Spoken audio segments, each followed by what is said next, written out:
Hello everyone, जय हिंद। I hope you all are doing well. हम करने जा रहे हैं mains previous year question analysis और आज हम देखेंगे जनरल स्टडीज़ पेपर 4 एथिक्स की एक केस स्टडी और समझेंगे कि केस स्टडी को किस तरीके से अटेम्प्ट किया जाना चाहिए। मैं उम्मीद करती हूँ गाइस आप लोगों ने इस केस स्टडी को अटेम्प्ट किया होगा और एक बहुत अच्छे तरीके से आंसर लिखने की कोशिश की होगी और आंसर अच्छा लिखा होगा।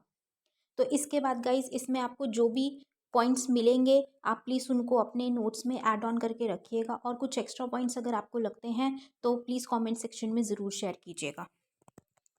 तो शुरू करने से पहले मैं आपको अपने कोर्सेज़ के बारे में बता दूं तो हमारा एक करंट अफेयर्स बैच रन करता है जिसमें डेली बेसिस पे वीडियोस प्रोवाइड किए जाते हैं और टेलीग्राम चैनल पे फ्री में आपको पीडीएफ्स भी प्रोवाइड की जाती हैं डेली बेसिस पे।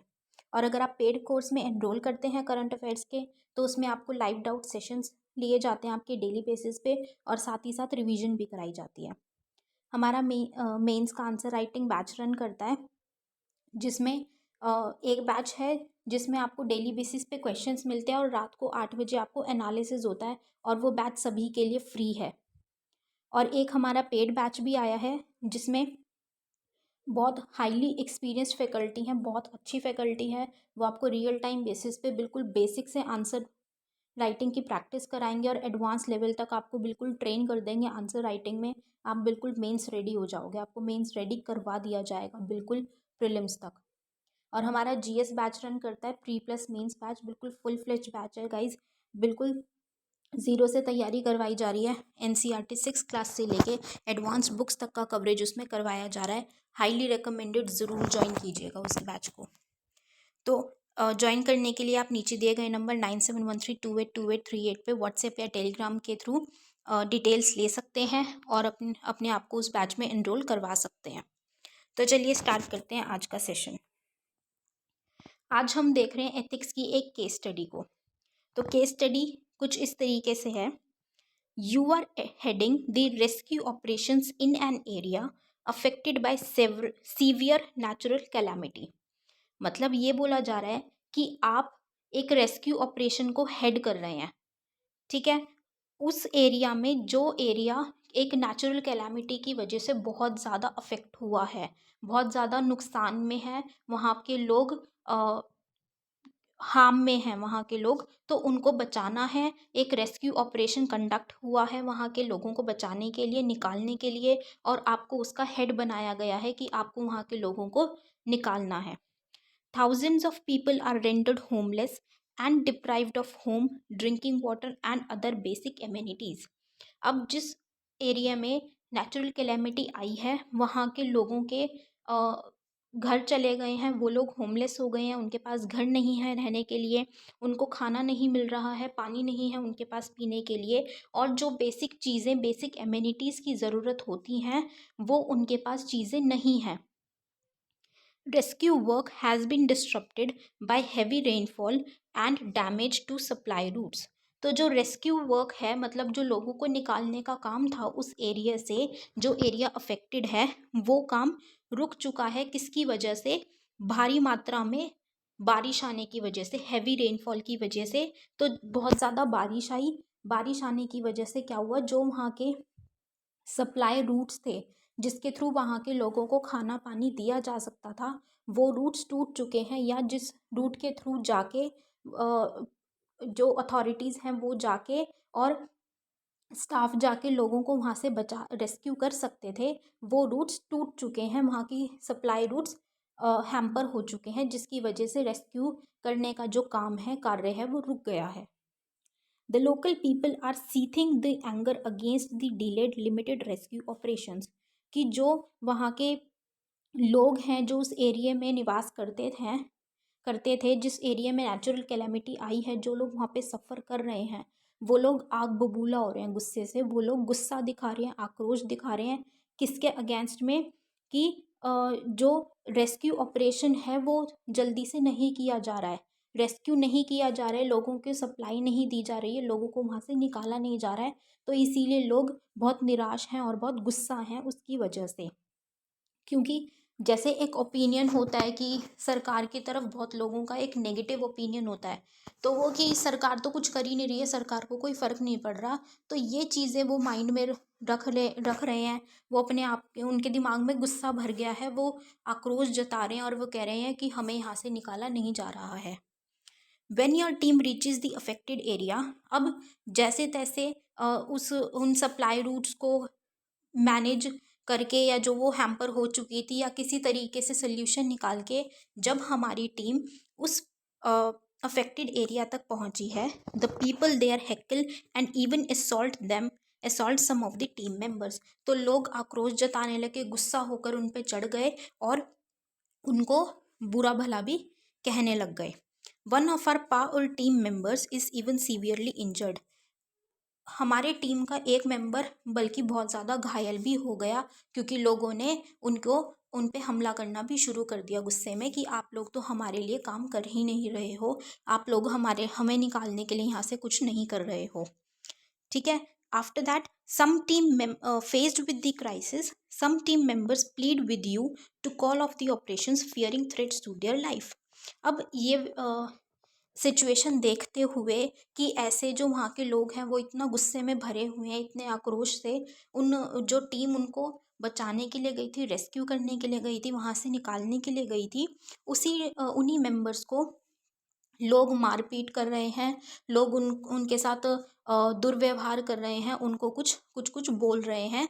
तो इसीलिए वो लोग डर के इस डर से कि भाई उनकी जान ही चली जाएगी अगर वो यहाँ पे और रहेंगे तो, क्योंकि लोग इतना ज़्यादा गुस्से में हैं, तो उन्होंने आपको बोला, आपसे रिक्वेस्ट की कि आप ये जो रेस्क्यू ऑपरेशन है इसको रोक दो और हम आगे कंटिन्यू नहीं कर सकते, अदरवाइज़ हमारी लाइफ चली जाएगी। तो in such trying conditions what will be your response, कि जब ऐसे सर्कमस्टांसिस हैं कि ऐसी कंडीशंस बन गई हैं कि वहाँ के लोगों की जान भी खतरे में है, उनके पास खाने पानी की कोई सुविधा भी नहीं है, उन लोगों को भी वहाँ से निकालना है, और जो टीम है रेस्क्यू टीम वो भी वहाँ से उनको निकालने के लिए रेडी नहीं हो रही है, तो उनको भी टैकल करना है। तो आप इस सिचुएशन में कैसे रिस्पॉन्ड करेंगे, कैसे आप कार्यवाही आगे बढ़ाएंगे। Examine the qualities of a public servant which will be required to manage the situation, ऐसी सिचुएशन को मैनेज करने के लिए एक पब्लिक सर्वेंट की क्या क्या क्वालिटीज़ होनी चाहिए, हमें साथ ही साथ ये भी बताना है। तो हमें इस तरीके की केस स्टडी को कैसे अटेम्प्ट करना है, सबसे पहले हमसे क्या पूछा गया है कि ये जो सर्कमस्टांसेस है हमें उस पर कैसे रिस्पॉन्ड करना है। तो हमें बेसिकली डायरेक्टली ये बताना है, हमें लोगों के लिए बताना है कि किस तरीके से उनको रेस्क्यू किया जाना चाहिए, लेकिन रेस्क्यू कौन करेगा, रेस्क्यू टीम, जो टीम मेंबर्स हैं भेजे गए हैं, जो कि मना कर रहे हैं रेस्क्यू करने के लिए, अब वो ऑपरेशन एंड करने की बात कर रहे हैं क्योंकि उन्हें लग रहा है कि उनकी जान खतरे में है। तो हमें सबसे पहले उन टीम मेंबर्स को बचाना है, सीधा सीधा सोल्यूशन, उन टीम मेंबर्स को उन टीम मेंबर्स को मनाना है, हमें उनको समझाना है कि ये ज़रूरी है और हमें लोगों को निकालना पड़ेगा, ये हमारी रिस्पॉन्सिबिलिटी है, ये हमारी ड्यूटी है, हम इससे बैक ऑफ नहीं कर सकते। दूसरी चीज़, हमें लोगों से भी रिक्वेस्ट करनी पड़ेगी, उनका आश्वासन लेना पड़ेगा, उनका कोऑर्डिनेशन मांगना पड़ेगा, राइट। और हमें साथ ही साथ हम सरकार से भी प्लीड करेंगे कि वो कुछ फैसिलिटीज़ हमें प्रोवाइड कर सकें। तो ये हमने एक क्रक्स में थोड़ा थोड़ा सा देखा, जो हमें क्वेश्चन समझते हुए क्वेश्चन देखते हुए पढ़ते हुए समझ में आया कि हम ये चीज़ें कर सकते हैं, एक फटाफट से हमें जो समझ में आया। उसके बाद हमें अपने रिस्पॉन्सेज बता के हमें क्वालिटीज़ भी बतानी है कि एक सिविल सर्वेंट में या एक पब्लिक सर्वेंट में ऐसी सिचुएशन को हैंडल करने के लिए क्या क्वालिटीज़ होनी चाहिए। आई होप ये क्वेश्चन आपको केस स्टडी समझ में आई है। अब हम इस केस स्टडी को अटेम्प्ट करेंगे कि किस तरीके से लिखना चाहिए। तो हम स्टार्ट करेंगे कि माय रिस्पॉन्स, मेरा रिस्पॉन्स ऐसी सिचुएशन में जब ऐसा माहौल बना हुआ है तो उसमें थॉटफुल, मेरा रिस्पॉन्स क्या होगा, थॉटफुल, कि मुझे उसी टाइम एकदम से सोचना है। जैसे मैंने अभी आपको एकदम क्वेश्चन पढ़ के मैंने आपको बताया कि अर्जेंट क्या रिस्पॉन्स होना चाहिए, कि क्या प्रॉब्लम है, रेस्क्यू टीम मना कर रही है तो उनको मनाना है, उनको मोटिवेट करना है कि उनकी ये ड्यूटी है।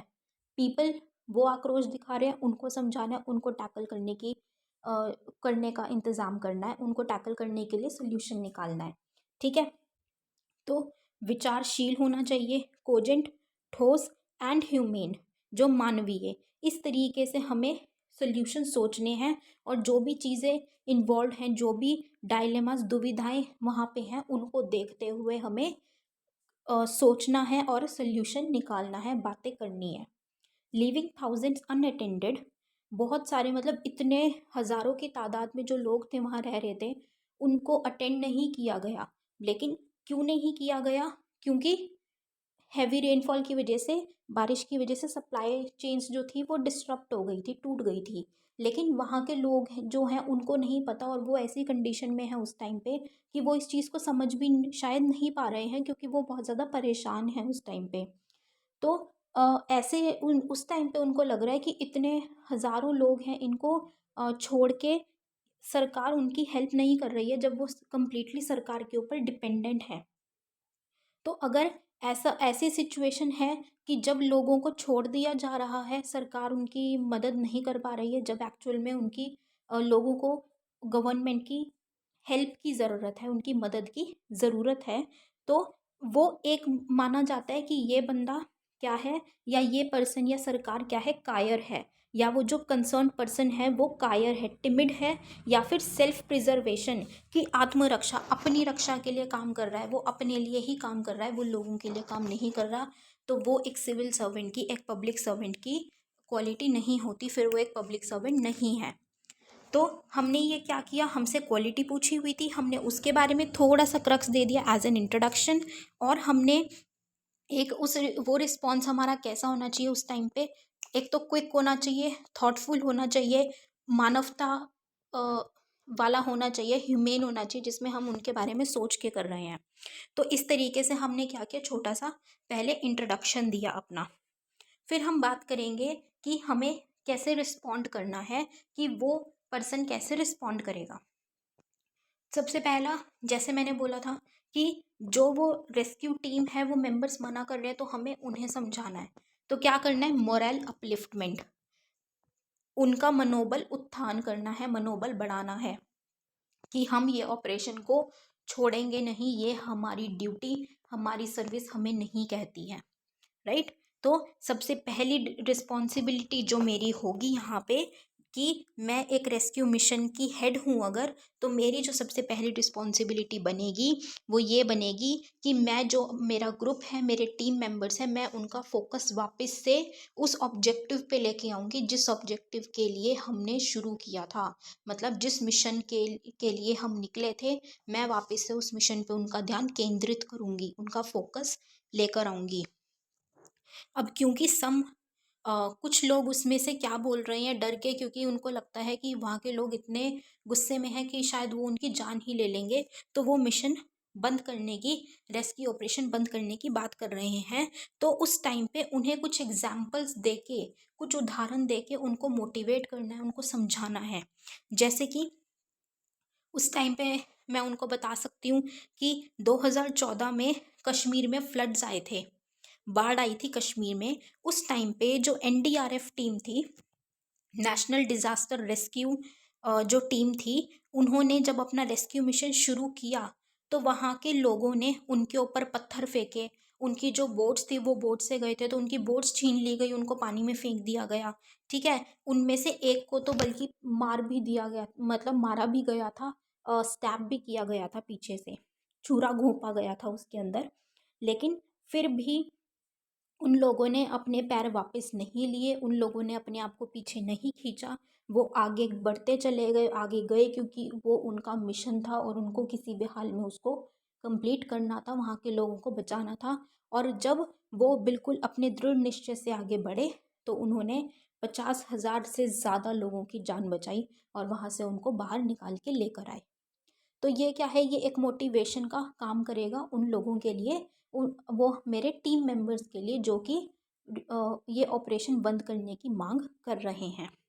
उसके साथ ही मैं उनको हमारे अ, बापू महात्मा गांधी जी के बारे में भी एक एग्जाम्पल दे के प्रेरित करूँगी, मोटिवेट करूँगी उनको, कि महात्मा गांधी जी ने जब नोआखाली एरिया में रायट्स हो रहे थे, दंगे हो रहे थे, तो उस टाइम पे वो नंगे पैर गए थे, नंगे पैर उन्होंने मार्चिंग शुरू करी थी।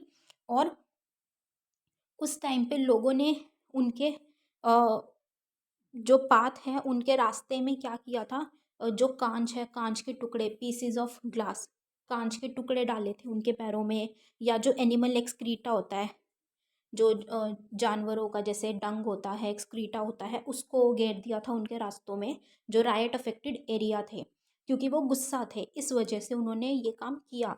लेकिन गांधी जी ने अपनी अपने दृढ़ निश्चय से और उनका जो प्यार था लोगों के लिए, मानवता के लिए, उनका जो साहस था, उसके साथ, करेज के साथ और पूरे लव के साथ वो आगे बढ़ते चले गए, वो रुके नहीं। उन्होंने लोगों से प्रॉमिस किया था और वो आगे बढ़े, उन्होंने लोगों के लिए काम किया, वहाँ पे उनसे बात करी, और लोगों ने जब उनकी ये चीज़, उनका ये करेज और उनका ये प्यार अपने लिए देखा, तो लोगों ने वहाँ पे जो रिटालिएशन था, गुस्सा था, सब छोड़ के वहाँ पे उनकी सहायता करी और उनसे प्रॉमिस किया कि हम काम करेंगे, हम दंगे नहीं, दंगे भी रोक देंगे, रोके जाएंगे, और हम अच्छे के लिए काम करेंगे, हम ह्यूमैनिटी के लिए काम करेंगे, राइट। तो इसीलिए हमें क्या करना है, तो ये एग्जाम्पल देते हुए अपने टीम मेंबर्स को हम मोटिवेट करेंगे। अब टीम मेंबर्स को मोटिवेट करने की हमने बात की। दूसरी प्रॉब्लम क्या थी कि वहाँ के लोग बहुत गुस्से में, बहुत आक्रोश में हैं, तो उनके लिए भी कुछ करना है। तो क्योंकि वो लोग गुस्से में हैं, क्योंकि उनको ऐसा लग रहा है कि सरकार या जो सरकार के लोग हैं, सर्वेंट्स हैं, जो एम्प्लॉयज़ हैं, उनको बचाने के लिए नहीं आए हैं, तो उनको फ़र्क ही नहीं पड़ रहा है। जैसे एक मेंटालिटी लोग लेके चलते हैं, एक परसेप्शन बना लेते हैं सरकार के बारे में या उनके कर्मचारियों के लिए कि वो कुछ काम नहीं करते हैं, तो वो और भी ज़्यादा गुस्से में है। उस टाइम पे अगर हम पूरी अपनी, वही महात्मा गांधी जी वाला, कि अगर हम पूरे करज के साथ, पूरे साहस के साथ, दृढ़ निश्चय के साथ और पूरे प्यार से अगर हम आगे जाके उनकी जान बचाएंगे, उनके लिए काम करेंगे, तो वो लोग भी क्या करेंगे, कोऑपरेट करना शुरू कर देंगे। जब उन लोगों को दिखेगा कि ये हमारे लिए ही काम कर रहे हैं, तो वो आपको आपका सहायता करना शुरू कर देंगे, कोऑपरेट करना शुरू कर देंगे। दूसरा, मैं क्या करूँगी कि वहाँ के लोग जो हैं, मुझे दिख रहे हैं कि बहुत गुस्से में हैं, ठीक है। अब मैं वहाँ के जो लोकल पीपल हैं, या जो लोग मुझे लग रहे हैं कि मैं बोल सकती हूँ वॉलंटियर, जो कोऑपरेट करना चाहते हैं, विलिंग हैं, उनसे बात करो, उनको अपने ट्रस्ट में लो, और जो वहाँ के लोकल लीडर्स हैं उनसे बात करेंगे, उनसे बात करूँगी कि वो वहाँ पे लोगों को कंट्रोल करें, लोगों से बातचीत करें, क्योंकि लोग उनकी बात से ज़्यादा सहमत होंगे और उनकी बात से थोड़ा सा उनका आक्रोश कम होगा, और वो हमारी हेल्प करें कि हम रेस्क्यू ऑपरेशन अच्छे से कंडक्ट कर पाएँ। तो वहाँ के विलिंग जो कोऑपरेट करेंगे लोग, उनके साथ, या लोकल जो वहाँ के लीडर्स हैं उनके साथ मिलके इस रेस्क्यू ऑपरेशन को कंडक्ट कर सकते हैं, कंप्लीट कर सकते हैं। उसके अलावा मैं गवर्नमेंट से बात करूँगी, सरकार से, और उनकी सहायता मांगूंगी, उनकी कोऑपरेशन मांगूंगी कि वो जो मेरे टीम के मेंबर्स हैं उनको थोड़ी सी प्रोटेक्शन प्रोवाइड करें, क्योंकि लोग एक्चुअल में बहुत गुस्से में हैं, और उनका गुस्सा शायद जायज़ भी है, क्योंकि वो ऐसी कंडीशन में फंसे हुए हैं। तो मेरी टीम मेंबर्स को एक प्रोटेक्शन प्रोवाइड करें गवर्नमेंट से, इसका इस चीज़ के लिए मांग करूँगी, उनसे बात करूँगी कि वो मुझे मेरे टीम मेंबर्स के लिए प्रोटेक्शन प्रोवाइड करवाएं, राइट। तो अभी हमने किसकी बात की, ये रिस्पॉन्स की बात की कि किस तरीके से मैं वहाँ पे उस सिचुएशन में रिस्पॉन्ड करूँगी। अब हम बात करेंगे सेकंड क्वेश्चन की, जो हमारी केस स्टडी में पूछा गया है कि क्या क्वालिटीज इस सिचुएशन को मैनेज करने के लिए एक सिविल सर्वेंट में होनी चाहिए। तो सबसे पहली, स्पिरिट ऑफ सर्विस, सेवा की भावना, कि मतलब जैसे रेस्क्यू टीम जब गई तो उनको हम लोगों ने मारना शुरू कर दिया और गुस्सा दिखाना शुरू कर दिया। तो जब बेशक से वहाँ के लोग गुस्सा करेंगे, फिजिकल अटैक भी करेंगे, वर्बल अटैक्स करेंगे, लेकिन वहाँ पे हमारा काम क्या है, एक हमारी टीम का, और as a head, as a public servant, मेरा काम वहाँ पे होगा कि मैं उनको कोऑर्डिनेट करूँ, मैं अच्छे तरीके से आगे बढ़ के करेज के साथ उनको मोटिवेट करूँ और आगे जाके अपना काम पूरा करूँ, टीम मेंबर्स काम पूरा करें, मैं उनको लीड करूँ अच्छे से, मैं उनमें उनको कोऑपरेट करूँ, उनकी सहायता करूँ, और वो काम कंप्लीट करने में उनकी सहायता करूँ। तो ये एक स्पिरिट ऑफ सर्विस, सेवा की भावना की जो विशेषता है, ये गुण होना चाहिए हर एक पब्लिक सर्वेंट में।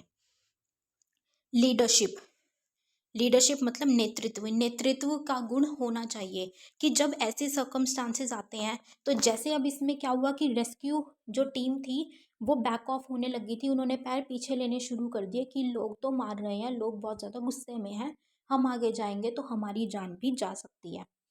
तो ऐसे में क्या किया जा सकता है कि अगर जैसे मैं हेड हूँ, तो अगर मेरे में लीडरशिप क्वालिटी है तो मैं उनको समझाऊंगी, मैं उनको मोटिवेट करूंगी, मैं उनके सामने अपना पर्सनल करेज दिखाऊंगी, साहस दिखाऊंगी, अपनी डेडिकेशन दिखाऊंगी और लोगों को, उन अपने टीम मेंबर्स को मोटिवेट करूंगी कि ये काम तो हमें करना है, ये जंग तो हमें जीतनी ही है। तो जब ऐसे लीड किया जाएगा तो वो काम होगा, टीम मेंबर्स भी मोटिवेट होंगे। तो ये एक लीडरशिप क्वालिटी है जो ऐसे सिचुएशंस को, ऐसे सर्कमस्टांसेस को हैंडल करने के लिए होनी ही चाहिए। नेक्स्ट हम बात करें एम्पैथी एंड इमोशनल इंटेलिजेंस, सहानुभूति और भावनात्मक बुद्धिमत्ता। मतलब कि उस टाइम पे जैसे जो लोकल पीपल हैं उनकी क्या स्थिति होगी और वो किस इस तरीके से बिहेव कर रहे हैं, तो वो क्यों कर रहे हैं। तो एक ऐसी इमोशनल इंटेलिजेंस होनी चाहिए ऑफिसर में कि वो समझे कि उस टाइम पे लोगों के मन में क्या चल रहा होगा, लोगों की कैसी विचार हो रहे होंगे, लोगों की कैसी कंडीशंस उस टाइम पे हो रही होगी, तो उनको किस तरीके से मैनेज करना है। तो एक सहानुभूति उनके तरफ दिखानी है, उनसे एक सहानुभूति के तौर पे उनसे बात करनी है, उनसे उनके व्यवहार को ठीक करना है, उनको थोड़ा सा समझना है और उनके लिए, उनके वेलफेयर के लिए काम करना है। और जो रेस्क्यू टीम है वो जैसे मिशन को अबॉर्ट कर रही है, तो वो क्या करेगी, या फिर जो अगर वो फोर्स यूज़ करेंगे मान लो लोगों पे कि लोग गुस्सा हो रहे हैं, तो वो क्या करेगा, वो और ज़्यादा लोगों के अंदर आक्रोश पैदा करेगा, एंगर पैदा करेगा। तो हमें क्या करना है, तो एक ऑफिसर में ये क्वालिटी होनी चाहिए कि वो लोगों की मेंटालिटी को समझे, उनसे उनसे उनके साथ सहानुभूति दिखाए, एम्पैथी दिखाए और इमोशनल इंटेलिजेंस होनी चाहिए कि उनको समझने, सोचने समझने की अच्छे से शक्ति हो कि इस कंडीशन में लोगों के मन पे क्या बीत रही होगी या उनके फैमिलीज पे क्या हो रहा होगा, उसी के अकॉर्डिंग बहुत पेशेंटली वहाँ पे काम करे, बिल्कुल पूरे पेशेंस के साथ और बहुत अच्छे से वहाँ पे उनको टैकल करे, तभी ये काम हो सकता है। नेक्स्ट हम बात करें पावर ऑफ परजुएशन, अनुनय की शक्ति। परजुएशन क्या होता है कि जब हम परजुएड करते हैं, हम अपनी बातों से या अपने काम से लोगों को इन्फ्लुएंस करते हैं कि वो ये काम या हमारी बातें माने। तो ये एक क्वालिटी एक ऑफिसर में होनी चाहिए कि जब हमें दिख रहा है कि लोग बहुत ज़्यादा गुस्से में हैं और बहुत रिएक्ट कर रहे हैं, वो शॉर्ट साइटेड है, वो शॉर्ट टर्म का सोचे क्योंकि वो उस टाइम पे उस कैलामिटी को देख रहे हैं, फेस कर रहे हैं, वो कंडीशन भुगत रहे हैं। तो उस टाइम पे उनको समझाना है कि उनके लिए भी जिस चीज़ की ज़रूरत है हम उसी के लिए वहाँ पे हैं, हम उनको बचाएंगे, उनको सारी बेसिक एमिनिटीज़, उनकी ज़रूरतें पूरी करेंगे और हम वहाँ पे सिर्फ उन्हीं के लिए ही आए हैं। तो प्लीज़ आप अपना कॉपरेशन दें, अगर हम प्यार से, सहानुभूति से उनसे बात करेंगे, उन्हें समझाएंगे, तो लोगों को हम टैकल कर सकते हैं विद द पावर ऑफ परजुएशन, अगर हम में ये क्वालिटी है तो। नेक्स्ट हम बात करें patience and presence of mind, धैर्य और मन की उपस्थिति की। वही हमने बात की कि बहुत पेशेंटली वर्क करना है कि वो जो लोग हैं वो बहुत गुस्से में हैं, तो उनसे पेशेंस से, बिल्कुल काम तरीके से, आरामदारी से उनके साथ पेश आना है, उनसे बात करनी है। और क्योंकि वो ऐसे सिचुएशन है जहाँ पे बहुत जल्दी सल्यूशंस ढूंढे जाने चाहिए, बहुत जल्दी डिसीजन मेकिंग होनी चाहिए, बहुत जल्दी एक्शन लिया जाना चाहिए, तो प्रेजेंस ऑफ माइंड भी बहुत ज़रूरी है, ताकि एकदम ऐसा नहीं है कि जल्दी लेने हैं तो कुछ भी नहीं। प्रेजेंस ऑफ माइंड का मतलब क्या है कि एकदम सोचे, बिल्कुल दिमाग लगा के आरामदारी से सोचे और फटाफट से डिसीजन ले। सोचे, सोचने समझने की शक्ति इतनी अच्छी होनी चाहिए कि हम एक अच्छा डिसीजन ले पाए उस पॉइंट पे जो ज़रूरी है। और जो भी कोर्स ऑफ एक्शन हो हम उस पर बात करें, असेसमेंट करें और जल्दी से सोच के लोगों के हित के लिए काम करें, उनको बचाने के लिए काम करें। तो ये हमने बात की क्वालिटीज़ की कि एक पब्लिक सर्वेंट में क्या क्वालिटीज़ होनी चाहिए ताकि वो इन सब चीज़ों को मैनेज कर पाए या इस तरीके की सिचुएशन को मैनेज कर पाएगा। तो ये क्वालिटीज़ उनमें होंगी तभी ये मैनेज कर पाएंगे। हमने इन क्वालिटीज़ की बात करी। अब हम कंक्लूडिंग नोट पे ये बोल सकते हैं कि हमें वो सेंसिटिविटी उस सिचुएशन की समझनी है। हम उस सेंसिटिविटी की सिचुएशन को समझते हुए लोगों को उनके रिएक्शंस के अगेंस्ट ब्लेम नहीं कर सकते, क्योंकि उनका रिएक्शन जायज़ है, वो एक बेसिक है। अगर शायद और कोई कोई भी होगा वहाँ पे तो वो करेगा, वो रिएक्शन आएगा, because they are placed at that situation जहाँ पे नेचुरल कैलेमिटी और वो इतनी पुअर कंडीशन में है, वहाँ पे सिचुएशन में वो फंसे हुए हैं। तो एम्पैथी, उनके साथ सहानुभूति दिखाना और उनका समर्थन करना, सपोर्ट करना उस प्रॉब्लम का सल्यूशन है कि लोगों को हम प्रॉपर तरीके से आरामदारी से रेस्क्यू कर पाएँ, जल्दी से उनकी जान बचा पाएँ। तो हमें उनके साथ सहानुभूति, सहयोग रखना है, पेशेंस रखना है, इंटेलिजेंस रखनी है, करेज रखना है, डेडिकेशन रखना है, ताकि हम उनको टाइमली अच्छे से रेस्क्यू कर पाएँ और ये प्रॉब्लम सॉल्व कर पाएँ। सो आई होप गाइज आप लोगों को ये एनालिसिस पसंद आया होगा। ये आपको केस स्टडी समझ में आई होगी किस तरीके से अटेम्प्ट किया जाना चाहिए। अपने फीडबैक प्लीज़ कमेंट सेक्शन में ज़रूर बताइएगा। ख़त्म करते हुए मैं आपको अपने कोर्सेज़ के बारे में बता दूं तो हमारा करंट अफेयर्स बैच रन करता है, जिसमें पीडीएफ्स फ्री दी जाती हैं हमारे टेलीग्राम चैनल पे। बिल्कुल डेली बेसिस पे वीडियोस प्रोवाइड की जाती हैं प्रॉपर एक्सप्लेनेशन के साथ। और पेड बैच अगर आप ज्वाइन करते हैं तो उसमें आपको लाइव डाउट सेशंस कंडक्ट किए जाते हैं डेली बेसिस पर, साथ ही साथ रिवीजन भी कराई जाती है। जीएस का प्री प्लस मेंस बैच है जिसमें बिल्कुल बेसिक से तैयारी करवाई जा रही है, फुल फ्लेज बैच है गाइस, ज़रूर ज्वाइन कीजिए, हाईली रिकमेंडेड, ज़रूर ज्वाइन कीजिए।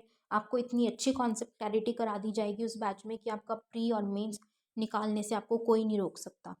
और मेंस आंसर राइटिंग बैच है, वो भी हमारा एक फ्री बैच चल रहा है, जिसमें आपको डेली बेसिस पे टेलीग्राम चैनल पे क्वेश्चंस दिए जाते हैं और रात को 8 बजे 8 PM पे आपको उसकी एनालिसिस भी दी जाती है। एंड एक पेड बैच भी हमारा शुरू होने जा रहा है अब, जिसमें 500+ क्वेश्चंस आपको दिए जाएंगे।